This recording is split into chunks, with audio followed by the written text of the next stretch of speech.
कृष्ण राम हरे राम राम राम हरे हरे कृष्ण कृष्ण कृष्ण हरे राम राम राम हरे हरे कृष्ण कृष्ण कृष्ण पुंडलिक वरदारी विठ्ठल श्री ज्ञानदेव तुकाराम अवधूत चिंतन श्री गुरुदेव दत्त भगवान गोपाल कृष्ण महाराज भगवान श्रीधर स्वामी महाराज की जय जय जय रघुवीर समर्थ ओम पूर्णमिदं पूर्णात् पूर्णमुदच्यते पूर्णस्य पूर्णमादाय पूर्णमेवावशिष्यते नमः शान्ताय दिव्याय सत्यधर्मस्वरूपिणे स्वानन्दामृततृप्ताय श्रीधराय नमो नमः कृष्णाय वासुदेवाय हरे परमात्मने प्रणतक्लेशनाशाय गोविन्दाय नमो नमः नमो ओम पूर्ण भगवान गोपाल कृष्ण महाराज की जय।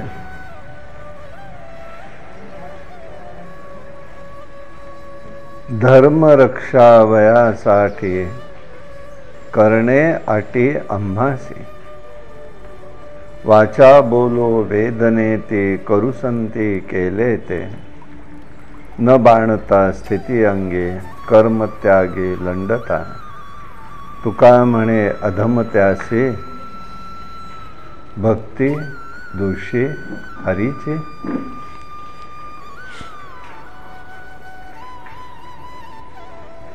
भगवंत अवतार का घेतो इथे तुकाराम महाराजांनी सांगितलं। धर्म रक्षावयासाठी आणि हे सगळं करत असताना आपण आपलं जीवन भगवंत हिते अटी करतो याचा अर्थ असा कष्ट घेतो धर्म रक्षावयासाठी धर्म संस्थापनार्थाय संभवामी युगे युगे भगवद्गीतेमध्ये भगवान गोपाल कृष्ण सांगतायत। आज भगवंतांचा जयंती आहे।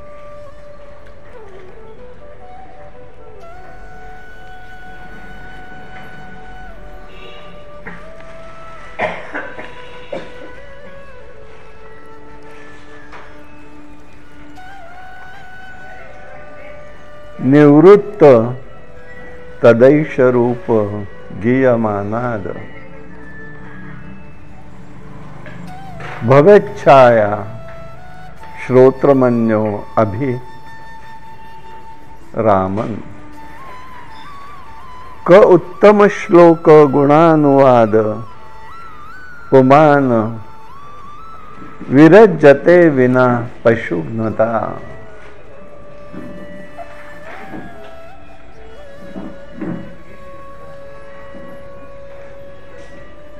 भागवतामध्ये भगवंताच्या जन्माचं प्रयोजन सांगितलंय दशमस्कंदामध्ये। जे विषयी निवृत्त झाले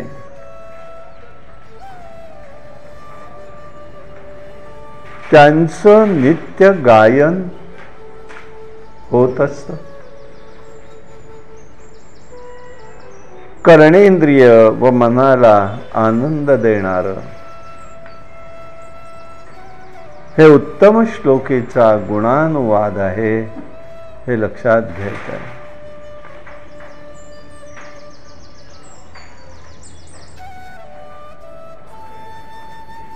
हे भवस्थितीचं औषध आहे।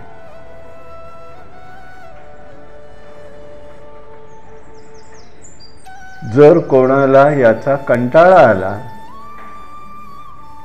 तर तो पशुघ्न किंवा आत्मघाती समजला जातो।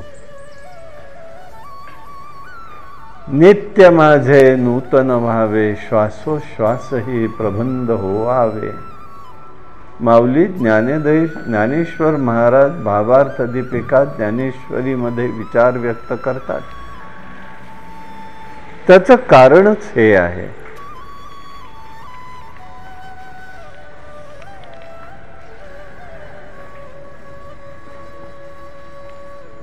असा हा भगवान जर पाहिलं तर पूर्ण पुरुषोत्तम आहे. भगवंताचे अवतार जे आहेत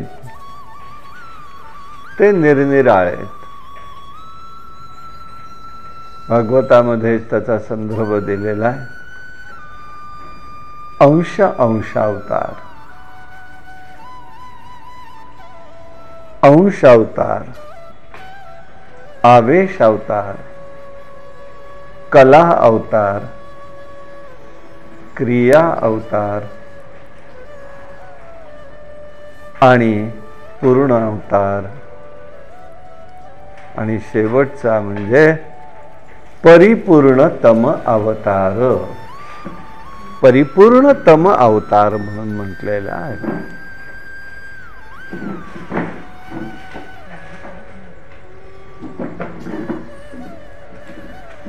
अंश अवतार म्हणजे कोण आहेत तर मरीच्या आधी ऋषी आहेत. ऋषी मंडळी, त्यांच्याकडून जे कार्य होतं ते भगवंताच्या इच्छेनुसार होतं. आम्ही वैकुंठवासी आलो याची कारणासी, बोलिले जे ऋषी साचे भावे वर्तावया. आम्ही इथे आलोयत, कशासाठी आलोय? जे काही भगवंतांनी सांगितलं, वेदांनी सांगितलं, ऋषींनी सांगितलं ते सांगण्यासाठी आम्ही आलेलो आहोत. आणि म्हणून त्याला एक महत्व आहे. अंश अवतारामध्ये ब्रह्मदेव, विष्णू, महेश हे अंश अवतार आहे. भगवंताचेच अवतार पण अंश अवतार आहे. आवेश अवतार परशुराम आवेश अवतार आहे. क्रोधाविष्ट असे पण आहे. एक उदाहरण दिलं. कला अवतार, भगवंताच्या कला त्यामध्ये समाविष्ट असतात. कुर्म, मत्स्य, वराह, नारसिंह हे सगळे कला अवतार आहेत. पशु योनीत येऊनही भगवंताचं कार्य करत तिथे कुठेही कमीपणा आणलं नाही. भगवंताचं कार्य मात्र झालेलं आहे असं आपल्याला लक्षात येईल. पूर्ण अवतारामध्ये राम, हरी, वैकुंठ, यज्ञ आणि नरनारायण आहेत. हे पूर्ण अवतार. आणि परिपूर्णतम अवतार यामध्ये फक्त एकच अवतार येतो आणि तो म्हणजे भगवान श्रीकृष्णाचा, की ज्याची आपण आज जयंती संपन्न करणार आहोत. परिपूर्ण चंद्रवंशामध्येच त्यांचा जन्म आहे.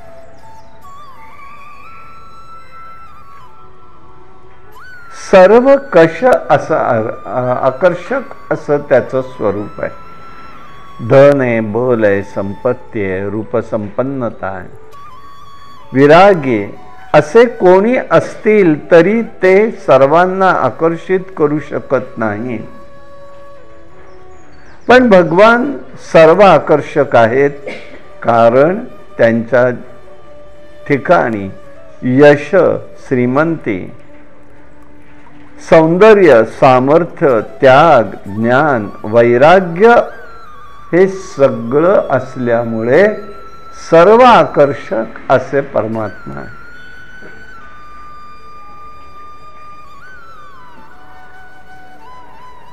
दुसरं एक वैशिष्ट्य आहे. राम आणि कृष्ण असे अवतार आहेत की त्यांनी समाजाच्या लोकांच्या मनावरती अधिपत्य केलेलं आहे. आज 5000 वर्ष होऊन गेली, पण कुठेही त्यांच्याबद्दलची गोडी कमी झालेली नाही. ही लोक आज रामाला आणि कृष्णाला विसरले असं कोणी म्हणू शकत नाही. लोक जे विसरायचे ते विसरू देत, पण सगळेच लोक विसरले असं कधी होत नाही. तिथे कोणीतरी कुठेतरी अखंड चिंतन करणारे आहे, असं ज्याचं स्वरूप आहे ते हे आहेत. हरेर नाम हरेर नाम हरेर नामैव केवलम कलौ नास्तेव नास्तेव गतीर नसती. या कलियुगामध्ये हरिनाम हे श्रेष्ठ आहे असा विचार त्या ठिकाणी आपल्याला दिसून येतो. हे त्याचं स्वरूप आहे.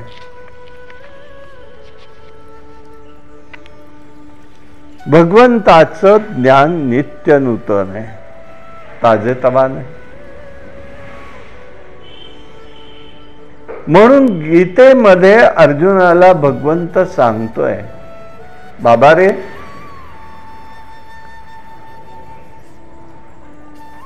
माझे आणि तुझे अनेक जन्म झालेले आहेत, ते सगळे मला आठवतात. अर्जुन श्रेष्ठ योद्धा आहे. कुरु वंशातील एक सुसंस्कृत सदस्य आहे.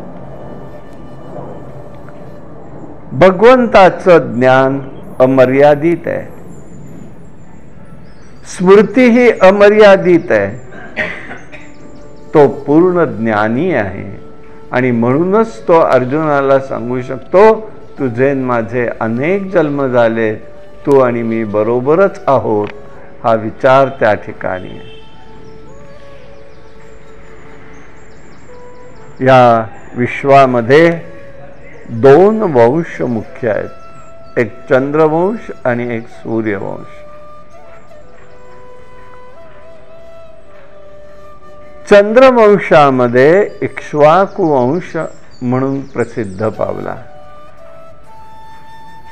त्याच वंशात राजा सत्यदेव, सत्यव्रत, त्याचा मुलगा राजा हरिश्चंद्र, त्याचा मुलगा रोहित, आणि त्याच वंशामध्ये 56वा अंश म्हणजे मर्यादा पुरुषोत्तम होऊन गेलेले आहेत. भगवंतानी तिथेही अवतार धारण केलेला आहे. वंशा ब्रह्मदेवाचा पुत्र अत्री, त्यांचा पुत्र चंद्र, चंद्राचा पुत्र बुध, बुधाचा पुत्र सुद्युम्न, तोच पुढे इला झाला, त्यांचं लग्न झालं आणि त्याचाच पुत्र पुरुरवा, त्याची उर्वशीची भेट झाली, त्यांना 6 मुलं झाली. आयु, शतायु, सत्यायु, रस, विजय, जय, प्रत्येकाचा वंश विस्तार वाढत गेला. 5वा मुलगा जो होता, आयु नावाचा मुलगा होता, त्याला 5 मुलं झाली. त्याच्यामध्ये नहुष हा मुलगा होता. नहुषाला यती, ययाती, अयाती, नियती आणि कृती ही मुलं होती. ययातीचा विवाह शुक्राचार्यांची कन्या देवयानी बरोबर झाला. वृषपर्वाची कन्या शर्मिष्ठा होती, तिच्या बरोबर त्याचे संबंध राहिले आणि त्यांच्यापासूनही यदू, पुरु, तुर्वसु आणि शर्मिष्ठेपासून द्रुहु, अनु आणि पुरु हे वंश निर्माण झालेले. पुरुवंशात जन्मेजय, सुमती, दुष्यंत, दुष्यंताचा मुलगा दुष्यंत शकुंतलेचा मुलगा भरत, त्यांचा मुलगा शंतनू, शंतनू, भीष्म, विचित्रवीर्य, धृतराष्ट्र, कौरव आणि पांडव असा एक वंश या भूतलावरती विस्तीर्ण झाला. भरताच्या दुसऱ्या वंशामध्ये भारद्वाज, मन्यू, संस्कृती, मन्यूचा पुत्र हस्ती आणि त्यांनीच हे हस्तिनानगर वसवलं. म्हणजे हस्तिनानगर जरी स्वतंत्र दिसत असलं तरी दिल्लीचाच भाग आहे. किती दिल्लीचं महत्व आहे हस्तिनापुराचं अनादी म्हणजे अनेक काळापासूनचं हे मला त्या ठिकाणी सांगायचं आहे. ययातीचा मुलगा यदू होता आणि त्याच कुळामध्ये शूरसेन नावाचा वंश निर्माण झाला आणि त्याच ठिकाणी भगवान गोपाल कृष्णाने त्या वंशामध्ये जन्म घेतलेला आहे. मथुरा नगरी आहे.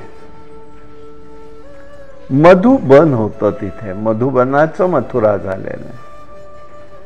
जिथे ही लवणासुराची भूमी आहे.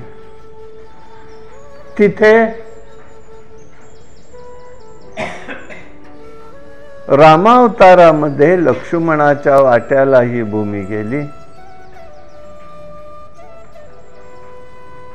तिथे लवणासूर होता.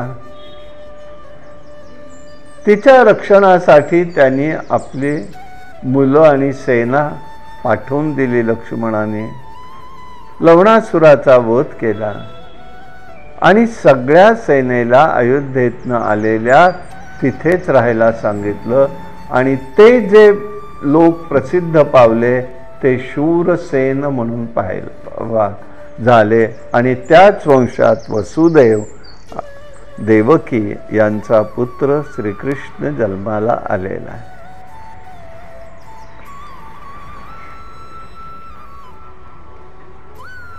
यदूच्या दुसऱ्या ठिकाणी शतजित आणि कृतवीर्य असेही त्या ठिकाणी वंश विस्तार झाला.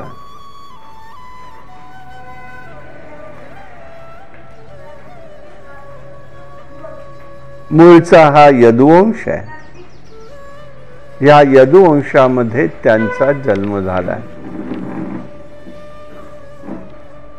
चरित्र मोठं रसमय आहे. संसारिकांना स्वारस्य नसतं याचं. पण एक गोष्ट होते, वारंवार अवगाहन केल्यामुळे हे चरित्र मानवाचं मन, बुद्धी, चित्त पवित्र आणि शुद्ध करत असत. म्हणून हे नित्य नूतन वाटतं. चरित्र नित्य नूतन वाटतं.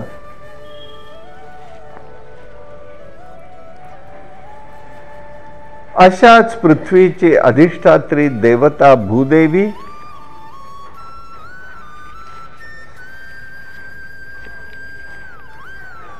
ब्रह्मदेवांकडे गेलेली आहे आणि ब्रह्मदेवांना प्रार्थना केलेली आहे.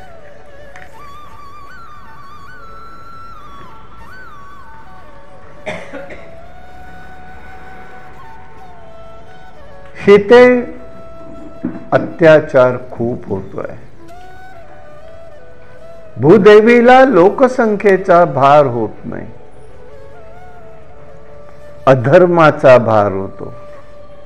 लोक जेव्हा जास्त अधर्मी बनतात त्याच वेळेला नैसर्गिक आपत्ती सुरू होतात. त्याच वेळेला होतात. सगळेच जण अधर्माकडे झुकू लागतात. मानवी जीवन असह्य होतं. गोरूप धारण केलेलं आहे. साश्रू नयनानी ती त्या ठिकाणी गेलेली आहे. क्षीरसागराकडे गेले सगळे.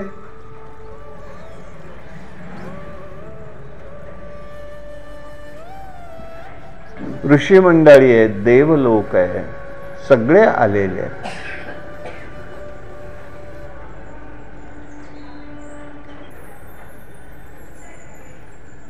प्रार्थना केली आहे, ब्रह्मानंदम परमसुखदम केवलम ज्ञानमूर्ती.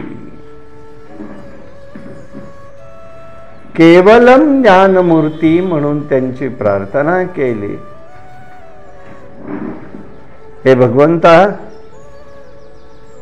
असंच मागे संकट आलं असताना आम्हाला ही भूदेवी राहण्यासाठी तू दिलीस, वराह रूप धारण केलंस. आणि आज या पृथ्वीचं आपण रक्षण करावं ही प्रार्थना करण्यासाठी मी आलेली आहे. प्रार्थनेला फार महत्व असतं. देवाने उत्तर दिलं नाही. ब्रह्मदेवानी ध्यान केलं. तेने ब्रह्महृदाय आदि कवये मुह्यंती अत्सूर्यः. भागवताच्या प्रारंभाला जी प्रार्थना झालेली आहे ना, ती हीच आहे. वेद ज्ञान, भगवंताचं ज्ञान भगवंताच्या मुखातून बाहेर पडलं आणि ब्रह्मदेवांच्या ठिकाणी संक्रमित झालं आणि संदेश प्राप्त झालेला आहे.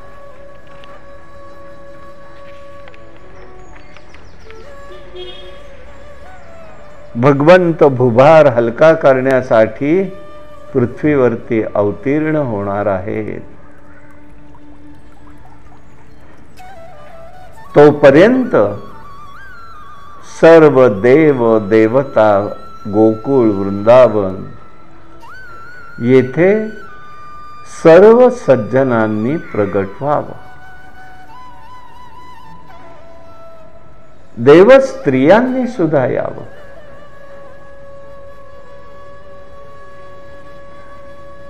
शेषही अगोदरच येणारे. सकल ऐश्वर्य संपन्न जगतमोही असा भूलोकी अवतीर्ण होणार आहे, हे त्या ठिकाणी सांगितलं. त्याचा त्यांना आनंद झालेला आहे सगळ्यांना.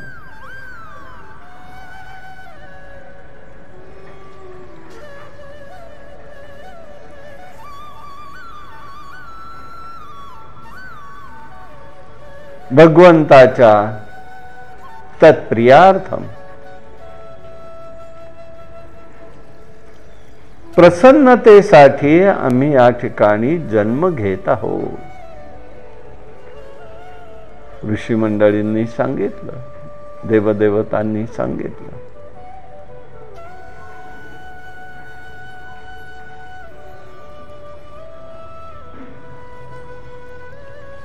मग त्या ठिकाणी आनंद सुरू झाला.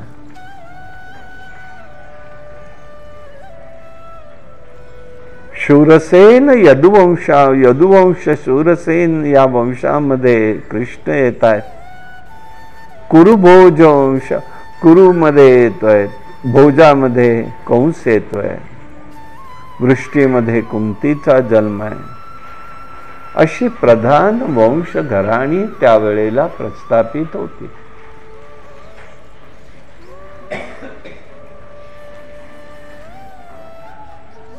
या सर्वांमध्ये सर्व देवदेवतांचे जन्म झालेले.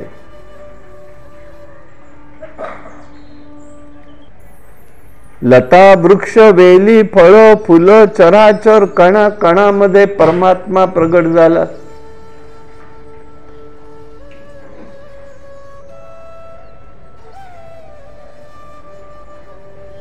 शूरसेन वंशात वसुदेव होता.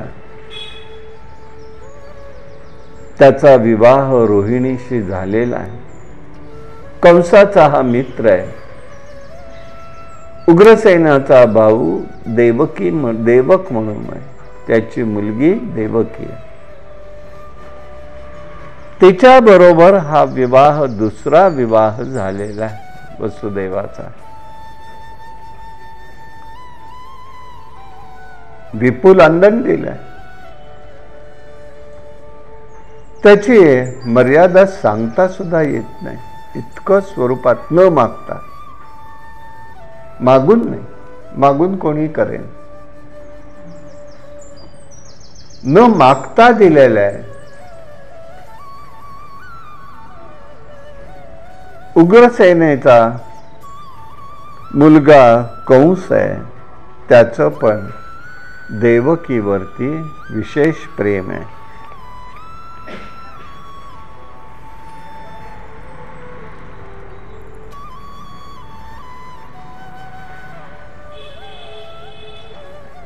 गोकुळ वृंदावनाच्या जवळ जो भाग जो आहे तो नंद राजाकडे. प्रजा दुःखी आहे तिथे सुद्धा.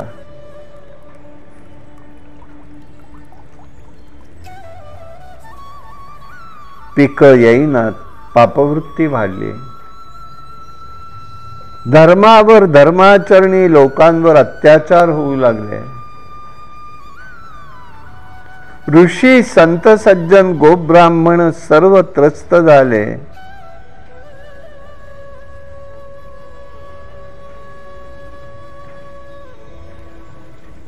त्याही वेळेला देवाला प्रार्थना केलेली आहे. तत्र गत्या जगन्नाथम देवदेवेश वृषाकपिं पुरुषं पुरुषसुक्तेन उपस्थते समाहिता. हे जगतपालका, सर्वांनी अंतर्यामी देवादिदेवा विष्णूंची स्तुती त्यांनी केली आणि ती स्तुती केली, त्याचंच नाव पुरुष सुक्त हे आहे.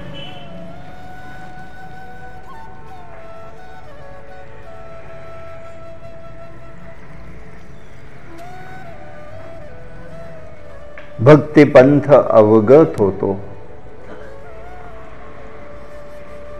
आणि यामुळेच त्या ठिकाणी हे स्वरूप समजू लागतं.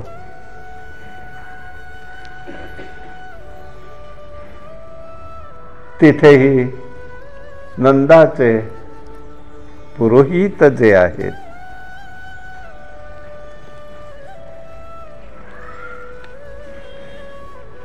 ते शांडिल्य ऋषी आहेत. शांडिल्यांकडे लोक गेलेली आहेत.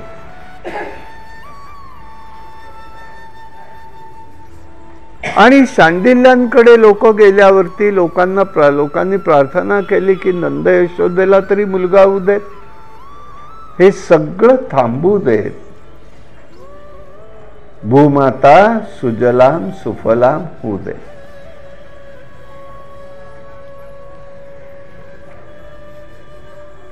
नंद यशोदेला अपत्य नाहीये. प्रयत्न केले पण यश नाही. तेव्हा काय करावं म्हणाले, तेव्हा सांगितलं सर्व प्रजेनी निर्जला एकादशी करावी.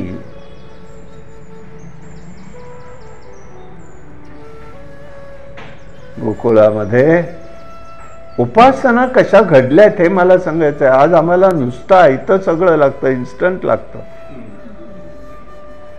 उपासना नकोय. उपासना प्रेमाने करता आल्या पाहिजे, हे वैशिष्ट्य आहे. प्रेम पाहिजे, आदर पाहिजे.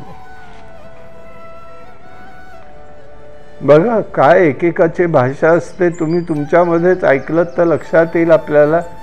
काय बाई, वर्षातनं येतो श्रावण महिना, सारखं काहीतरी चालू राहतं. वर्षाचा एकदाचा सत्यनारायण करून टाकला, येते की नाही भाषा. ती काही टाकण्याची गोष्ट आहे नाही हो.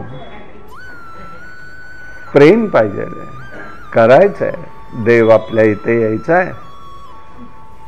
तो कोण आहे आता थोड्या वेळेने बघणार होता, पण त्याची जयंती आपण इथे करतो.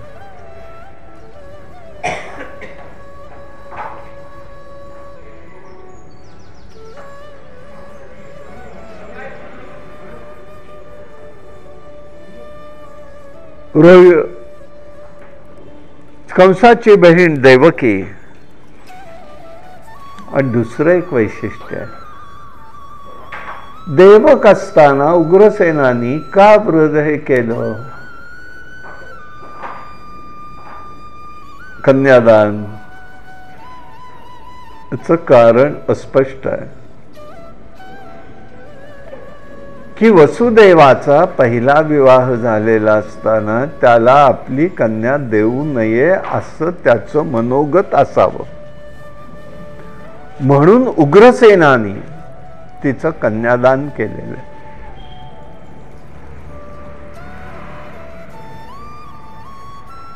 कंसालाही ते प्रिय आहे.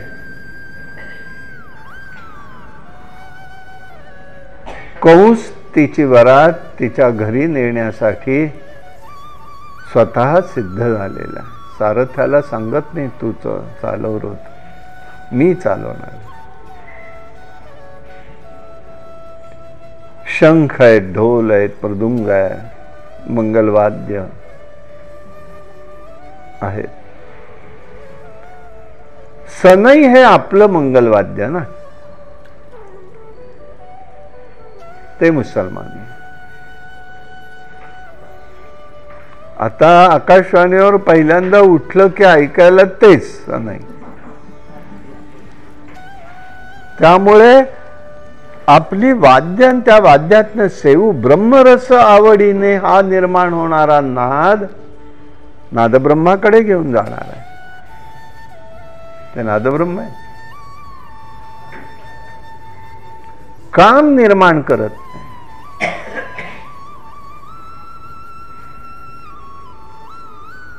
ही सगळी वाद्य चाललेली आहेत.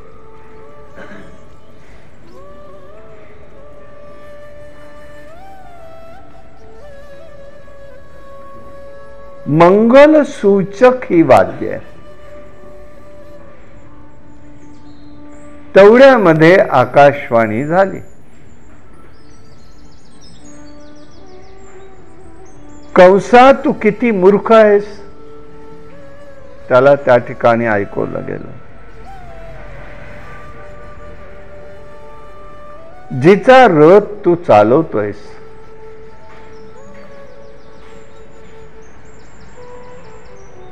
तिचा 8वा पुत्र, 8वा गर्भ, हा गर्भाकडूनच तुझा नाश होणार आहे. भोजवंशीय असुरी वृत्तीचा होता. चटकन रथ थांबवला. देवकी वसुदेवानी ही वाणी ऐकली आहे, घाबरले.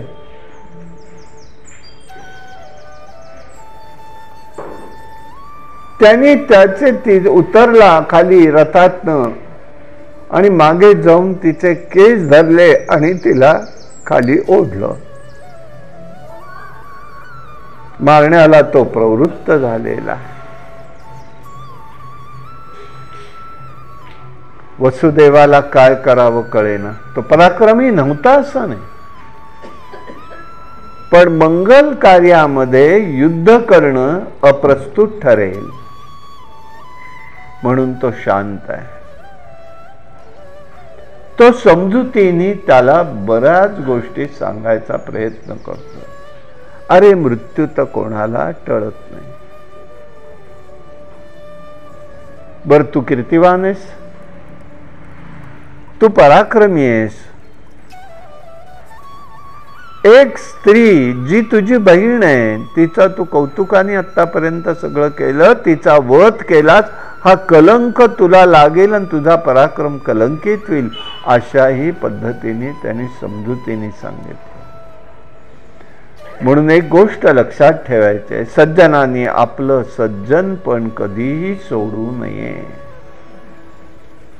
वेळाने का विना तो संस्कार समोरच्याच्या बुद्धीवरती होऊ शकतो. म्हणून कंस कितीही दुष्ट जरी असला तरी सुद्धा वसुदेवाच्या ह्या 4 गोष्टी बोलण्यामुळे त्याचा हात वरचेवर थांबला, खाली गेले लागले.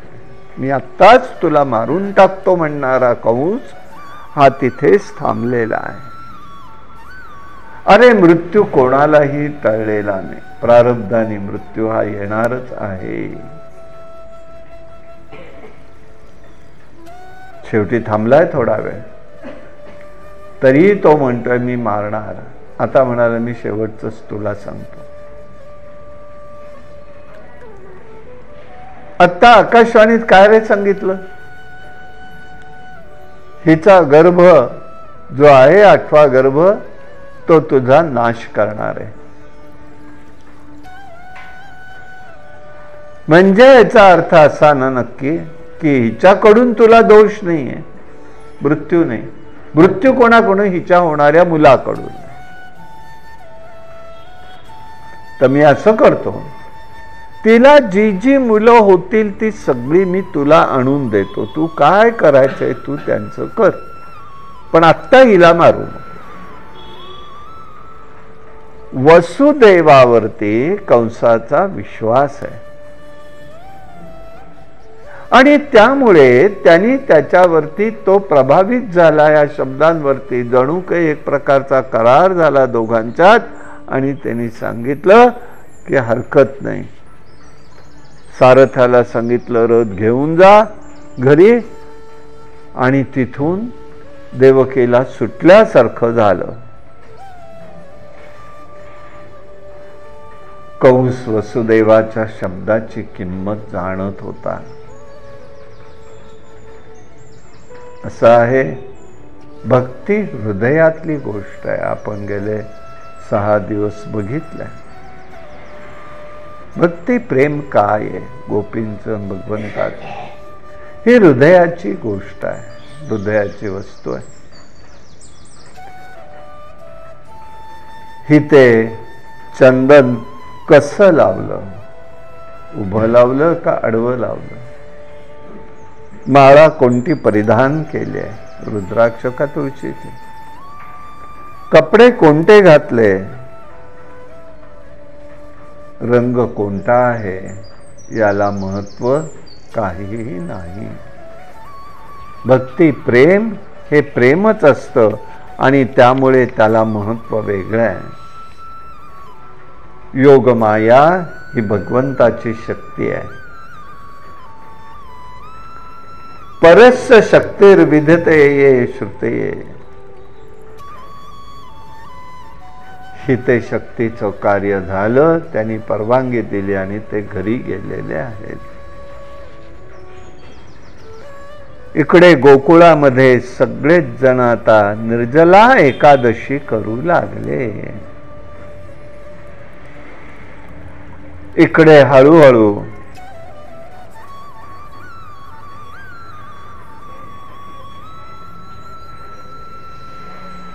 एक मुलगा झाला, वसुदेवानी तो आणून दिलेला आहे.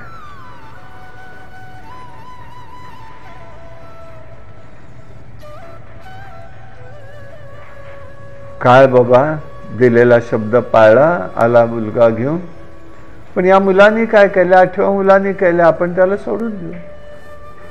म्हणून वसुदेवा कंसाने त्याला सांगितलं घेऊन जा मुलाला. घेऊन निघाला. देव म्हणाले असंच जर हा करत बसला तर आमचं येणं लांबेल. पापवृत्ती सुद्धा नाशाच्या वेळेला पापवृत्ती वाढत असते, वाढली जायला पाहिजे. तिथे परिणाम आहेत सगळे. पापवृत्ती वाढल्याशिवाय हा नाश याच्या जवळ येणार नाही. असा जर हा वृत्तीने राहिला तर अवघड होईल. नारदांना प्रेरणा दिली. नारद आलेले आहेत. काय रे बाबा, काय चाललंय? हे कोण गेलं आत्ता? माहिती नव्हतं का त्याला? सगळं माहिती होतं. त्यांनी सांगितलं वसुदेव आमचे भाऊजी गेलेले. आपण मग कशाला आले? ते हातात काय होतं? बाळ होतं. अहो काय करणार? देवकीच्या विवाहाच्या वेळेला अशी आकाशवाणी झाली. त्यांनी मला शब्द दिला, कराराप्रमाणे त्यांना अपत्य झालं, ते घेऊन आलेला आहे. त्यांनी असं सांगितलं, कंस किती रे तू भोळायस, तुला एवढं साधं कळलं नाही? देव फार लबाड आहेत. 8वा पुत्र म्हटलं म्हणजे एकापासून 8पर्यंत गेलं तरी 8वा पुत्र. आणि उलट देवांनी मोजणी केली 8 7 6 5 4 3 2 1 तर तोही 8वाच आला. मग त्यांनी मारलं तर अहो खरंच की माझ्या लक्षातच आलं नाही. बरं झालं तुम्ही आठवण करून दिलीत. असेच येत जा. लगेच अर्घ्यपाद्य पूजन झालं, दक्षिणा झाली, नारद खुश. आपल्याला बरं झालं म्हणाले, सोयीचं. असंच वारंवार येत जा आणि आम्हाला आमच्या राज्यकारभारात सावध करत जा. बरं म्हणाले. लगेच स्वारी गेलेली आहे. आपत्य घेतलं आणि मारलेलं. देवकी रडते. उग्रसेनाला हे कळालं. उग्रसेन रागवलेला आहे. प्रजेला कळालं, प्रजाही चिडलेली आहे. उग्रसेन विरोध करतोय. आपला बाप हे कळल्याबरोबर त्यांनी त्यांना बंदीखान्यात घातलं.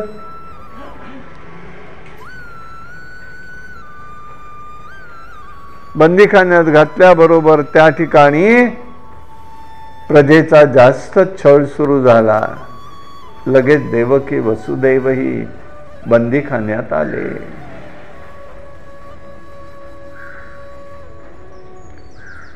आता असं करत करत करत 6 पुत्र त्यांनी मारले.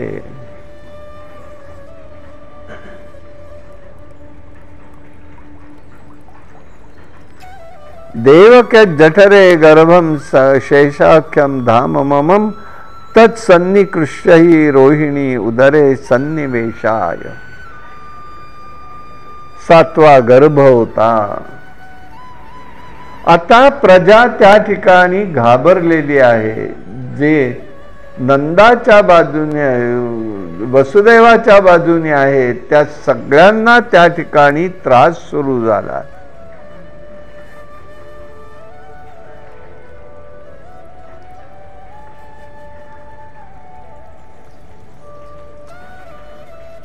तेव्हा त्यांनी त्या ठिकाणी ताबडतोब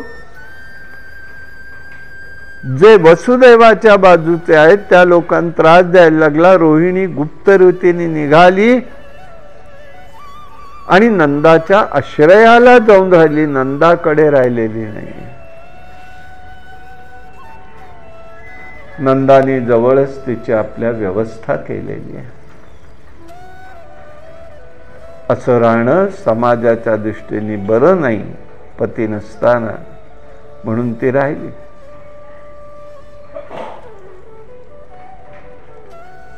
तत्सन्निकृष्य रोहिणी उदरे सन्निवेशाय. 7वा महिना झाला. तेज तिचं वाढतच होतं. कंस आता जास्तच पाहू लागला.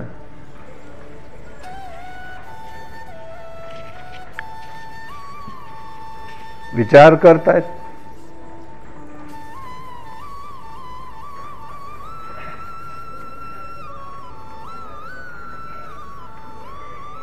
आणि मायेच्या योगाने संकर्षण शक्तीने तो गर्भ रोहिणीच्या उदरी स्थानापन्न केला.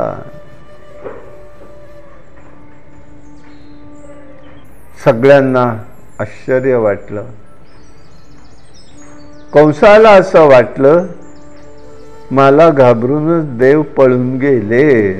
रोहिणीचा देवकीचा गर्भ गळून पडला. इकडे रोहिणी घाबरली की पती सान्निध्य नसताना गर्भवती झाले, काय म्हणतील लोक. नंद घाबरला. तेव्हा आकाशवाणी झाली, घाबरू नका. संकर्षण शक्तीने या गर्भ इथे धारण झालेला आहे. हा वसुदेवाचाच गर्भ आहे. कोणीही त्याच्यावर आक्षेप घेऊ नका. रोहिणीला, नंदाला, यशोदेला बरं वाटलं.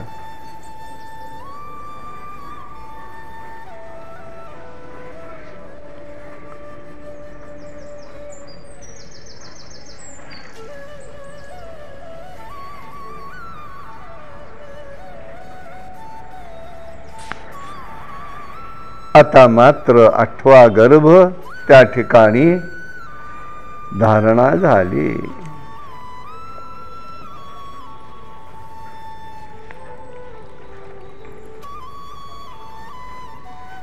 आठव्या गर्भाच्या ठिकाणी धारणा झाल्याबरोबर आता ती बोलूच लागली आहे. डोहाळे तिचे, मी कंसाला मारणार आहे, मी धर्माची स्थापना करणार आहे, सज्जनांचं रक्षण करणारे, परित्राणाय साधूनां विनाशाय च दुष्कृतां, धर्म संस्थापनार्थाय संभवामि युगे युगे. मी करणार आहे, बोलू लागलाय.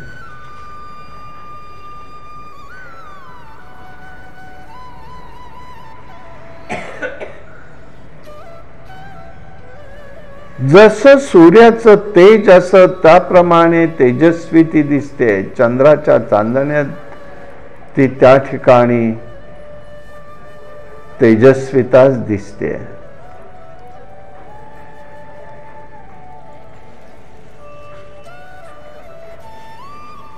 आता कंस खाली उतरू शकत नाहीये. तिचा तेज तो पाहू शकत नाहीये. आता 8वा गर्भ जन्माला यायचा आहे. तेव्हा म्हणाले ताबडतोब त्या ठिकाणी लवकरात लवकर दाई वगैरे अधिक नियुक्त केल्या आणि सांगितलं सगळ्यांनी तिच्यावरती लक्ष ठेवा. तिचं तेज त्याला पुढे येऊच देईना. कारागृह जर मथुरेचं पाहिलं असेल कोणी तर लक्षात येईल कसे आहे. कडेकोट बंदोबस्त कसा होता आणि जसा होता त्यावेळचा तशाच पद्धतीचा आजही आहे. काही थोड्याशा रचना बदलल्या असतील पण मुख्य गर्भगृह तसंच आहे. तिथे सांगितलं जातं त्या जिन्यावर वर जाण्याचा रस्ता होता आणि कंसाचा येण्या जाण्याचा रस्ता होता. बाकी सगळं लोखंडाचं होतं की तिथून ये जा सुद्धा कोणाला करता येऊ. आणि त्या जिन्याची पायरी सुद्धा तो खाली कारागृहाच्या बाजूला उतरू शकत नव्हता. इतकं सामर्थ्य प्रगट झालेलं होतं. वसुदेव म्हणतोय नको बाई, बोलू नकोस, काही करू नको. आता काय होणार आहे ही ईश्वराचीच इच्छा आहे. तू त्या ठिकाणी अशा रीतीने बोलू नकोस.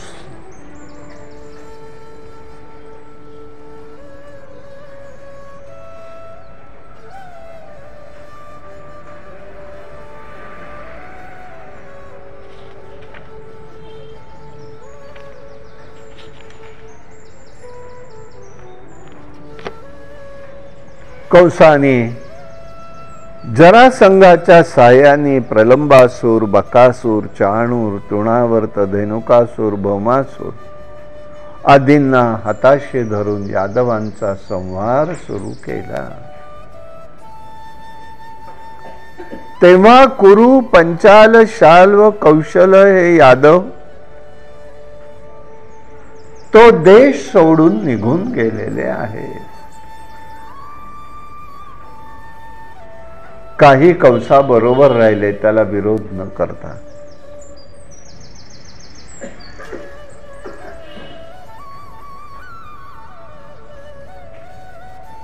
देवाची तर आज्ञा झालीच होती. मी आता देवकीच्या उदरी लवकरच जन्म घेईन.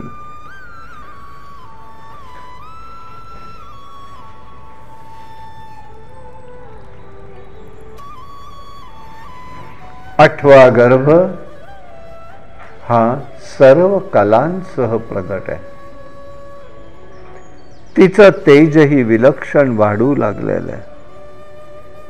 जगताचं मंगल करणारा परमात्मा आत्मस्वरूप भगवंताचा स्वरूपच होतं. एक लक्षात ठेवायचा, या सर्व ठिकाणी महत्वाची गोष्ट, भौतिक शरीराचा कोणताही संबंध नव्हता. असे परमात्मा जन्माला आलेले, अजन्मा.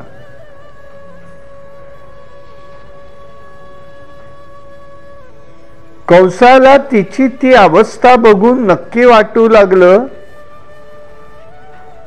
की आता मात्र नक्की परमात्मा जन्माला येणार आहे.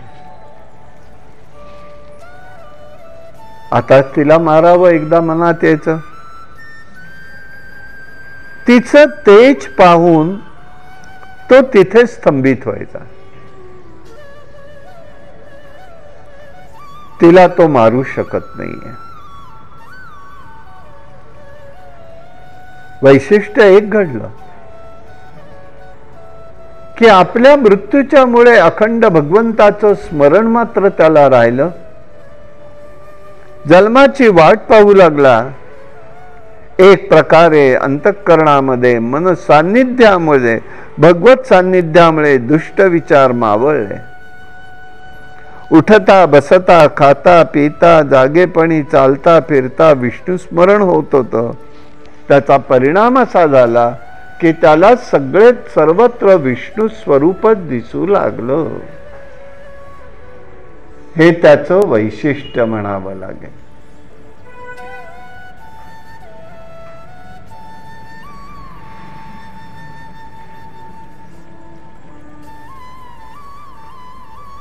वैशिष्ट्य एक आहे, श्रावण वद्य अष्टमीला सायंकाळी त्या ठिकाणी देवाचा रात्री जन्म होणार होता. त्यापूर्वी देव प्रगट झाले आणि तो आपण जन्मकाळ करतोय.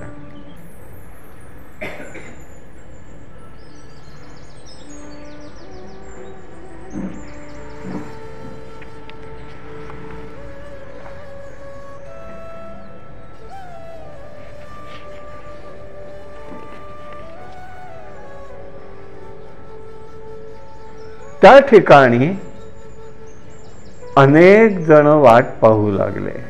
अंतराळामध्ये देवदेवता प्रगट झालेल्या.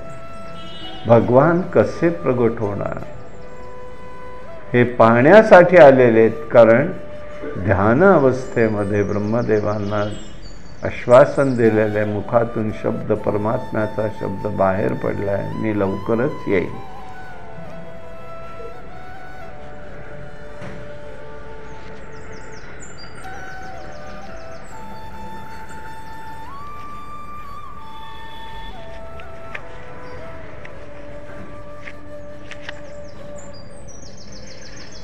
आपण दोन्हीचाही विचार फक्त म्हणणार आहोत. पहिला एकदा भाग विचारात घेऊया. श्रावण वद्याष्टमी सायंकाळी त्या कारागृहामध्ये वरच्या बाजूला खिडकी होती. त्या खिडकीमधून एक दिव्य ज्योत प्रगट झाली. त्या दिव्य ज्योतीने भगवान विष्णूंचं स्वरूप प्रगट केलं. भगवान गोपाल कृष्ण महाराज की जय. देव ऋषी अंतराळातनं पाहू लागले. देवांनी स्तुती केलेली. पहिल्यांदा पाहिल्या वसुदेव आणि देवकींच्या डोळ्यामध्ये केवळ अश्रुधारा वाहत आहे, बाकी काहीही नाही. सत्यव्रतम सत्यपरम त्रिसत्य सत्यस्य योनी निहितस्य सत्ये सत्यस्य सत्यामृत सत्यनेत्रम सत्यात्मकम त्वां शरणं प्रपद्ये.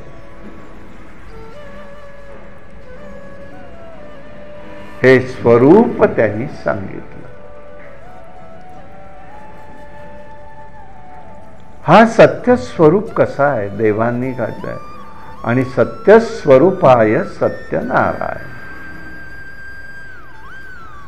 आपण सत्यनारायणाच्या पूजेला सत्यनारायण कृष्ण ठेवतो, हे अत्यंत चुकीची गोष्ट आहे.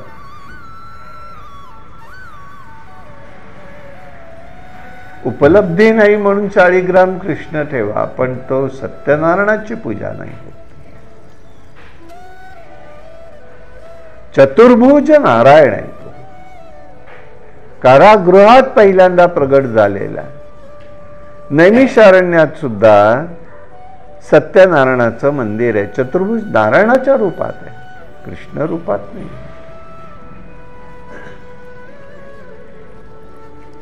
पुढे बालकाचं रूप त्यांनी घेतलं, पण तो जो प्रगट झालाय म्हणून उडपीला संध्याकाळीच त्या ठिकाणी हे स्वरूप प्रगट केलं जातं, मांडलं जातं. हे त्याच्यामध्ये वैशिष्ट्य आहे. सत्यव्रतम सत्यप्रियम त्रिसत्यस्य सत्य त्रिवार.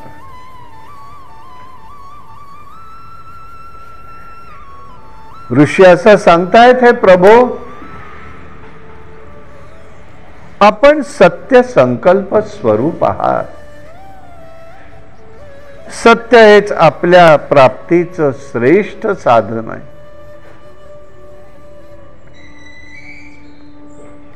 सृष्टीच्या पूर्वी, प्रलयानंतर आणि सृष्टी असताना त्रिकाल आपण सत्य स्वरूप आहात.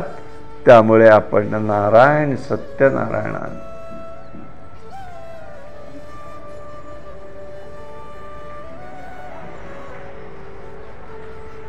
सत्य हे आपलं स्वरूप आहे. सृष्टी ही बदलती आहे, अस्थिर आहे, म्हणून ती असत्य वाटते. असत्य का म्हणतो आम्ही हे त्यांनी सांगितलं ऋषींनी. पंचमहाभूत कार्यान्वित होतात ते आपल्या सत्याचं स्वरूपाने होय. आपण अदृश्य असून दृश्यमान जन्माचे आणि समदृष्टीचे प्रवर्तक आहात. सत्यस्वरूपी नारायणाला आमचा नमस्कार असो.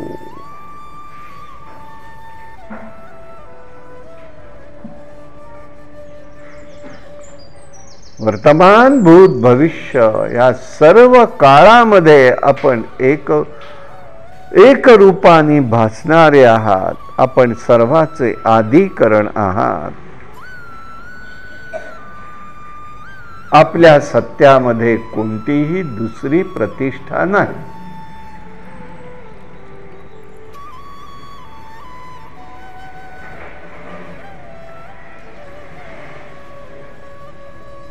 देवा, या प्रपंचरूपी अधिवृक्षाची जर पाहिलं तर प्रकृती हे आळ आहे. सुखदुःखाची 2 फळे. आम्ही तुला शरण आलेलो आहोत.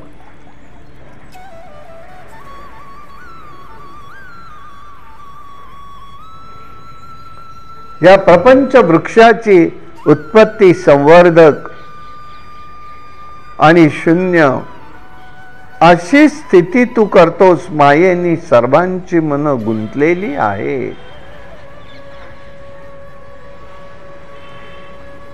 मायेमुळे तू भिन्न भिन्न रूपात भासत असतोस. खरं तू एकरूपच आहेस हे ज्ञान झालं पाहिजे. वासुदेव जगत सर्वम ही स्थिती त्या ठिकाणी आली पाहिजे. आणि म्हणून आपण कुठेही जावं, केव्हाही जावं, आपलं उपास्य दैवतच तिथे पाहावं. भगवंत कोणताही असो, तो कधीही दगा देत नाही. वासुदेवाचं स्वरूप वेगळंच आहे, भगवान कृष्णाचं स्वरूप वेगळं आहे. म्हणून प्रेमाने त्याच्याकडे बघतील, परंतु तरी सुद्धा कुठलंही दैवत असो, आपली जिथे निष्ठा आहे, आपलं जिथे प्रेम आहे, ते पाहता आलं पाहिजे. आणि सर्वत्र तो सारखा दिसतो ही जाणीव झाली पाहिजे. हा उद्देश आहे.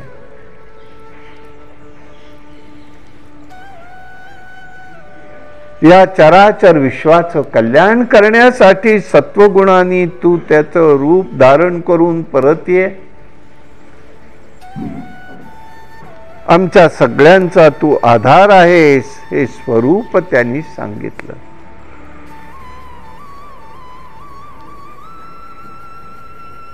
आपण ज्ञानस्वरूपी आहात.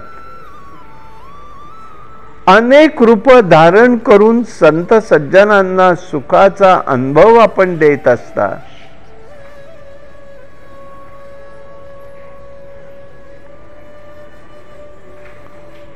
संतांनी आपल्या चरणाचा आश्रय घेऊन संसार सागर सहज ओलांडलेला आहे.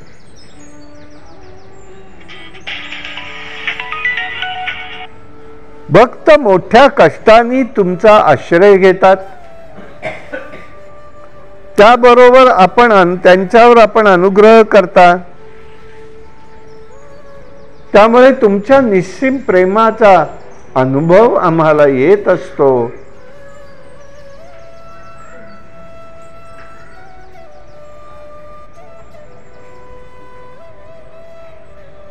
तुझं नाम मंगल आहे, श्रवणीय आहे.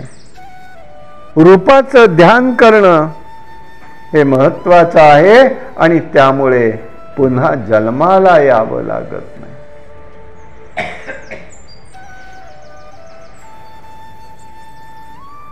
चित्ती तुझे रूप, मुखी तुझे नाम.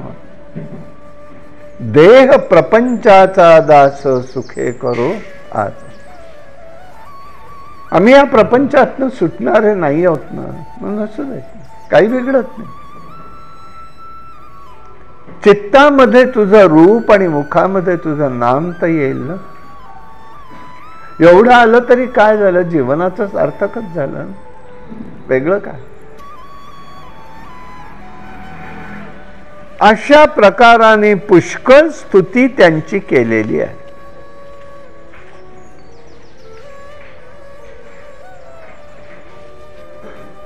वैशिष्ट्य आहे. इकडे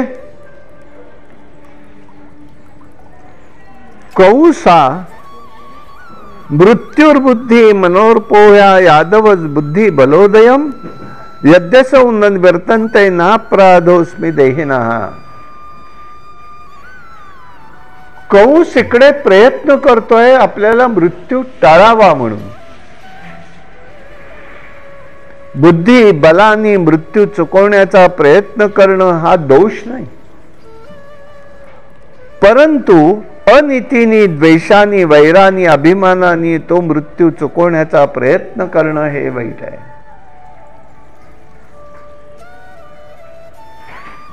कंस वेगळा आहे, कालनेमी पूर्वजन्मातला आहे. समुद्र मंथनाच्या वेळेला भगवान विष्णूंनी त्याला मारलेलं आहे. त्याचा राग त्याच्या मनामध्ये, शुक्राचार्यांनी त्याला जिवंत केलं, परंतु तोच परत उग्रसेन आणि पद्मावती ही त्याची पत्नी यांच्या उदरी तो जन्माला आलेला आहे. हे त्याचं रूप आहे. ऋषींनी प्रार्थना केली, देव हसलेले. तोपर्यंत वसुदेवानी देवकीनीही देवाचं रूप पाहिलं, अनुभवलं. चतुर्भुज रूपात आहे. शंख चक्र गदा पद्म त्याच्या हातात आहेत. वक्षस्थळावर श्रीवत्स चिन्ह आहे. श्यामल वर्ण आहे, पितांबर झळकतोय, रत्नजडीत किरीट आहे, कुंडल कानात आहेत, तेज पसरलेले दाट कुरळे केस आहेत. कमरपट्टा आहे, दंडावर बाजूबंद आहेत, कर्ण कंकण अनेक आहेत. वसुदेव लगेच ते सगळं स्वरूप पाहून म्हणतोय, विदितो विदितो असे भगवान साक्षात पुरुष प्रकृते परा केवल अनुभवानंद स्वरूपा सर्व बुद्धिदृक. हे भगवंता तू कसा आहेस? आपण प्रकृतीच्या पलीकडचे आहात. आपण साक्षात पुरुषोत्तम आहात. मी हे जाणलंय. आपण केवल स्वरूप, अनुभवगम्य व आनंद स्वरूपात आपण सर्व बुद्धीचे साक्षीदार आहात. आपणच जगाची निर्मिती करता वसुदेव म्हणतोय देवाला, आपण सर्व काही आहात, आपण सर्वाचे अंतर्यामी स्वरूप आहात, तरी स्वतः सर्व क्रिया गुण विकारातून अलिप्त राहून जगाची उत्पत्ती स्थिती लय घडवीत असतात. आपण रक्षण करते आहात, माझे उदरी येत आहात, याचा मला आनंद होतोय. पण देवा एक सांगू करे, कंस मोठा दुष्ट आहे, तो काय करेल मला सांगता येत नाही, मी घाबरलोय. देवानी हे त्याचे शब्द ऐकले आणि हसले. वसुदेवानी देवाला वंदन केलेले आहे.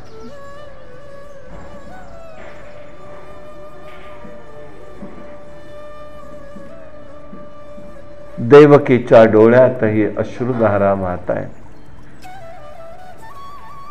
ती देवाला म्हणते, रूपम यत्तत् प्रादुर व्यक्तमाद्यम ब्रह्म ज्योतिर्निर्गुणम निर्विकारम सत्ता मात्रम निर्विशेषम निरहम सत्यम साक्षात विष्णुर अध्यात्म दीपहा. विष्णू अवतीर्ण झाले म्हणून ती त्या ठिकाणी विष्णू अध्यात्म दीपहा म्हणते. हे प्रभो, वेदांनी ज्या रूपाला अव्यक्त आणि सर्वाचं कारण संबोधलं आहे, ते ब्रह्म ज्योती स्वरूप असून समस्त गुण आणि विकार रहित आहे, ते अनिर्वचनीय आहे. देवकी बोलतीये, निष्क्रिय आणि विशुद्ध सत्ता स्वरूपामध्ये ते आहे.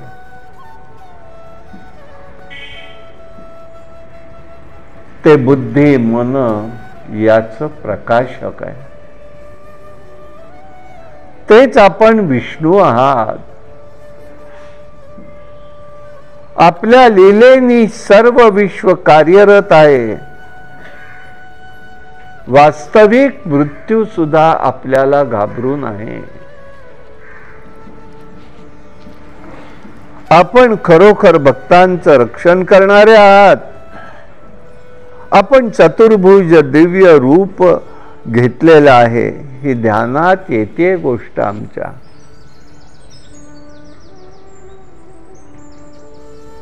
काय भक्ताची आज्ञा आहे बघा. हे भगवंता, आम्ही भौतिक विश्वात वाढणारी माणसं, आम्ही भौतिक विश्वातले, आम्ही तुझ्यासारख्या अलौकिक देहाचे नाही.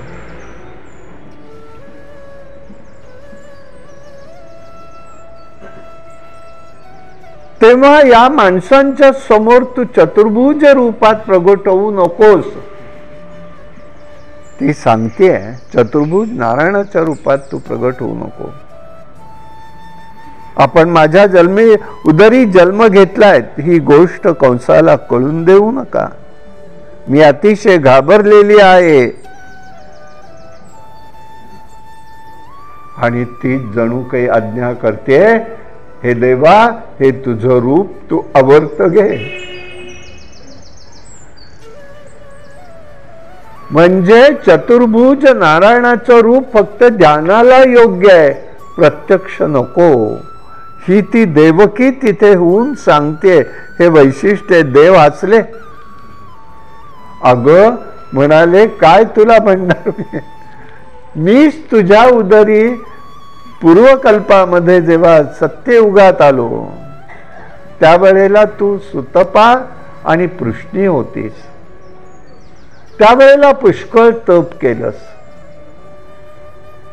मला फक्त प्रार्थना केलीस की देवा, आमच्या उदरी जन्म घे. म्हणून मी पृष्णीगर्भ झालो. तुझ्यासारखा पुत्र मला येऊ देत. या ब्रह्माला ब्रह्माशिवाय दुसरा ब्रह्म कोण आहे की त्याच्याशिवाय येऊन मला पुत्र होऊ देत, दुसऱ्यांनी येऊन होऊ देत नाही. मलाच यावं लागलं.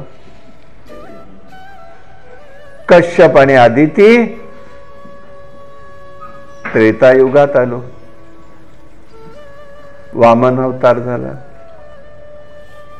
3 वेळा तू सांगितलंस म्हणून 3 वेळा मी तुझ्या उदरी आलेलो आहे. आणि आता हा तिसरा वसुदेव देवकी म्हणून पृष्णगर्भ आणि पृष्णी आणि सुतपा नावाचा प्रजापती होता, तोच हा वसुदेव आणि देवकी आहे. आणि त्यांच्या उदरी मी जन्म घेतलाय. देवानीच सांगितलं. देव हसलेले, मी तुझं वचन असत्य करून ठरू नये म्हणून मी त्याप्रमाणे तुझ्या ठिकाणी आलेलो आहे. पूर्वीचं स्मरण दिलं. मनुष्य शरीरावरून अवतार ओळखू शकत नाही आणि म्हणून मी पहिल्यांदा तुला माझं रूप प्रगट केलं. म्हणून भगवान गोपाल कृष्णांचा जन्म हा तिन्ही सांजेचाच आहे. तिने रूप दाखवून दिलं कोण आहे मी, आणि मग प्रत्यक्ष सूचना दिलेल्या आहे. ब्रह्मभावामध्ये माझ्याकडे पहा हे देवकीला सांगितलंय, वसुदेवाला सांगितलंय देवानी. अशा प्रकाराने स्नेह आणि चिंतन ठेवलं तर परमपदाला तुम्ही जाल, हे आश्वासन सगळ्यांकरता बरं का. ब्रह्मभावामध्ये पाहायचं आहे, भगवत स्वरूपामध्ये बघायचं. मग सूचना केली आहे. एक काम करा म्हणाले, आता थोड्या वेळाने मी प्रगट होईल बालक रूपात. म्हणजे ते चालेत, म्हणजे पहिला जन्म हाच आहे. तेव्हा इथून मला नंदाकडे घेऊन जा. तोपर्यंत वैशिष्ट्य असं होतं की 33 एकादशा झालेल्या होत्या. 34व्या एकादशीला पारणं केलं होतं नंदाच्या गोकुळामध्ये. आणि त्याच दिवशी त्याच वेळच्या आठवड्यामध्ये अष्टमीला रात्री मध्यवर्ती तिथी आहे. 7 तिथी झाल्या आहेत, 7 तिथी राहिल्या आहेत. मध्यरात्रीच जन्म घेतायत भगवंत. चंद्रवंशातला जन्म आहे. चंद्राची मुख्य पत्नी निशा आहे. तिच्या निशेच्या संधी काळात परमात्म्याचा हा प्रकाश प्रगट व्हायचा. रोहिणी नक्षत्र आहे. ब्रह्माच्या जन्माचं नक्षत्र ही रोहिणी. वसुदेवाच्या पत्नीचं नावही रोहिणी. बलरामाच्या मातेचं नावच रोहिणी आहे. खूप गोष्टी आहेत. जगामध्ये अनेक वस्तू आहेत, त्या सर्वच आपण पाहू शकतो असं नाही. तसं परमात्म्यात सर्व वस्तूत आहे, पण तो इंद्रियामध्ये डोळ्यांमध्ये इतकी शक्ती नाही की त्याला आपण ओळखू शकू. आणि यासाठीच सदैव नजरेनी त्याला पाहण्याची सवय ठेवली की समजू शकतो.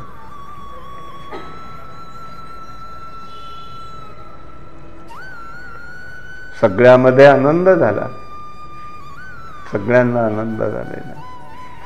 देवानी सांगितलं की इथून त्या ठिकाणी रात्रीच्या मध्यरात्रीला मी दुसऱ्यांदा प्रगट होईन. त्यावेळेला मला ताबडतोब गोकुळामध्ये नंदाच्या घरी नेऊन ठेव. वसुदेवाला म्हणाले, मी इथे कारागृहात बंद आहे, अशा कड्या घातलेल्या आहेत, साखळदंड आहे, सगळं जाईल, तू त्याची चिंता करू नकोस. जगन्नियंता परमात्मा आहे, कारागृहामध्ये प्रगट व्हावं लागले. त्याच्या जन्माला कोणीही स्वागत आला नाहीये, त्याच्या बारशालाही कोणी नाही. देवाचा नाव कधी ठेवलंय माहितीये का? भाद्रपद शुक्ल षष्ठीला. भाद्रपद शुक्ल षष्ठीला देवाचं नाव ठेवलंय. नामकरण पुढे झालं ना, गर्गभिषेक आल्यानंतर झालेलं, म्हणून सांगितलं. आणि ज्ञानेश्वरीची जयंती ही भाद्रपद वद्य षष्ठीला. दोघांच्या मधलं साम्य पुष्कळ आहे. भगवान विष्णूच आहेत साक्षात दोघही. महाविष्णूचा अवतार सखा माझा ज्ञानेश्वर. देवानी कौतुकाने जवळ ठेवलंय, पात्रता नाही हो, अजिबात पात्रता नाही याची जाणीव आहे, पण त्यांनी जवळ ठेवलंय सेवा म्हणते करायला. म्हणजे आधी मिळत नव्हती असे नाही, पण जवळ न मिळते. तो कौतुक करून घेतोय, हे वैशिष्ट्य आहे. आणि मग रात्री भगवंत प्रगट झाले. वसुदेवानी त्यांना नेलेलं आहे आणि त्या ठिकाणी नेल्यानंतर सगळीकडे बंद होतं, कड्या कुलप लागलेली होती. मायेनी त्या ठिकाणी सगळ्या कड्या कुलप निघाली, सगळ्यांना निद्रा लागलेली आहे. आणि वसुदेवानी यमुना नदी पार करून गोकुळामध्ये नेऊन ठेवलेलं आहे, नंदाच्या वाड्यामध्ये. तिथे राहिलेली जे बाळ होतं ते घेऊन आलेलं आहे. आणि सकाळच्या वेळेला सगळ्यांना कळलेलं आहे की नंदाला मुलगा झाला. गोकुळात आनंद उत्सव झाला, दानं दिलीत, गोप्रदान दिलं, आनंद प्रसंग आहे. हा आनंद प्रसंगी कधी हात मोकळे ठेवू नयेत आणि मोकळ्या हाताने कधी जाऊ नये. आनंद मनाचा हा ताण कमी करत असतो. रोहिणी मात्र त्यामध्ये सहभागी नव्हती, कारण पती जिथे नसेल तिथे समारंभामध्ये पत्नीने जाऊ नये असे संकेत आपल्याकडे होते. संस्कृतीचे संकेत आहेत ते काही महत्वाचे असं नाही, पण तू आहे. अशा पद्धतीने सगळं तिथे झालं. भगवंतानी अंतर्बाह्य नव चैतन्य वातावरण होतं, निशा शांत होत्या, सर्वत्र भगवंताला अर्पण करण्यासाठी सिद्ध होते. देवकीची बुद्धी सूक्ष्म होती, वसुदेव विशुद्धाचं अंतःकरण होतं. बुद्धी शुद्ध, विशुद्ध अंतःकरण आणि सूक्ष्म बुद्धी याच्या संयोगामध्ये भगवंत प्रगट झालेले आहे. जिथे धळ जप ध्यान समाधी साधन नाही तिथे सगळे झोपले आहेत, तिथे स्वतः परमात्मा गेलेले. हे भगवंताचं चरित्र वेगळं आहे. आत्मा अमर आहे, असंग आहे, तो कोणावरही अन्याय करत नाही. अशा स्वरूपाने त्याकडे पाहायचं आहे. आणि म्हणूनच पहाटेच्या सकाळच्या वेळेला जेव्हा कळलं तेव्हा नंदाच्या वाड्यावरती सगळेच जण आलेले आहेत. आणि सगळ्यांनी येऊन, गोपी आल्या आहेत, गोपाळ आलेत. नंदानी सगळ्यांना दानं दिलेली आहेत, गोप्रदान दिलेलं आहे, नोछावर केलेलं आहे, धन नोछावर केलेलं आहे. अशा स्वरूपाचं सगळं झालं.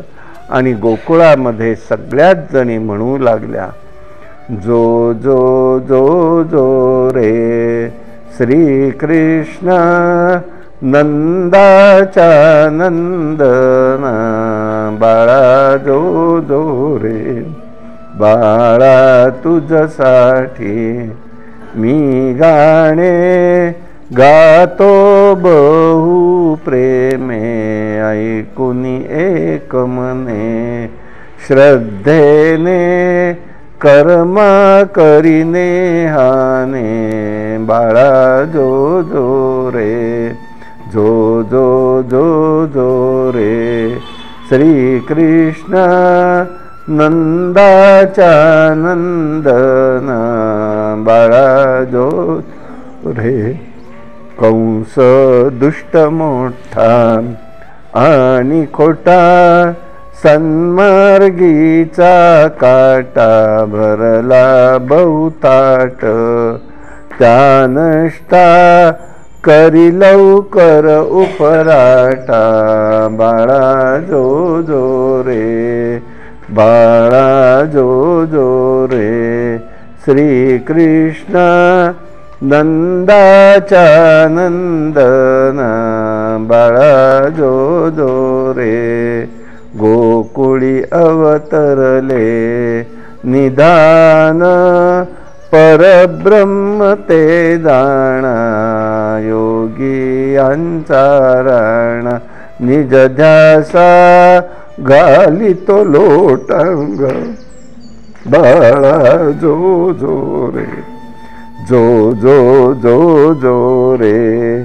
श्री कृष्ण नंदाचा नंदना बाळा जो जो रे, बाळा जो जो रे.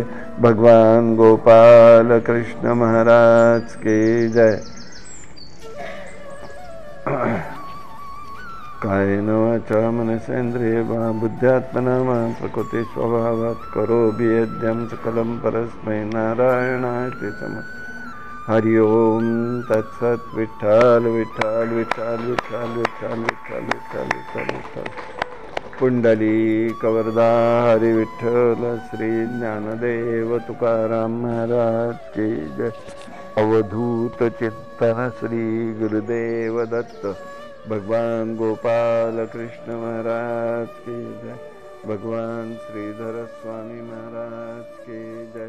जगद्गुरु शंकराचार्य महाराज की जय. जय जय.